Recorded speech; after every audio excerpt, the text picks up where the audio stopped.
শেখ তারিক।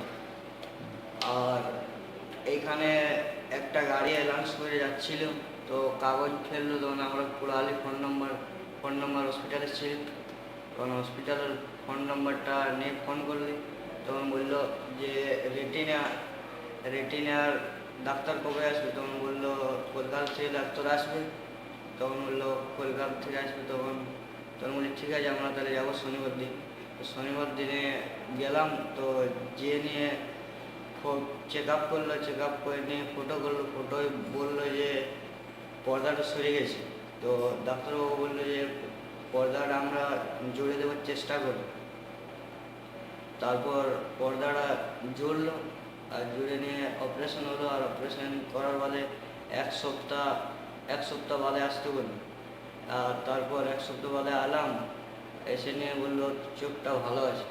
তারপর প্রথমবার অপারেশন করেছিল, তো তারপর কিছু দিন ভালো ছিল, কয়েকদিন মানে 2-3 মাস ভালো ছিল, 2-3 মাস ভালো ছিল। তারপর পর্দাটা আবার সরে গেছে, তারপর সরে নিয়ে তখন আবার অপারেশন করলো, তেল দিয়ে অপারেশন করলো। তো তেল দিয়ে অপারেশন করলো, তো 6 মাস চোখের ভিতরে তেলটা রইল। তারপর রয়ে নিয়ে 6 মাস পরে বের করলো, আর বের করে নিয়ে চোখের দৃষ্টিটা এখন বেড়েছে, এখন খুব দেখা পাচ্ছে। এখানে কেমন লেগেছে অপারেশন করে, মানে কেমন ডাক্তারবাবু কেমন দেখেছেন? এইখানে ডাক্তারবাবুর খুব ভালো লেগেছে, নার্সরাও খুব ভালো ব্যবহার করেছে, হসপিটালটাও ভালো হসপিটাল। এখন কি করবে, আগে কি করতে? এখন পড়াশোনা না করে বাবার সঙ্গে ঘুরবে।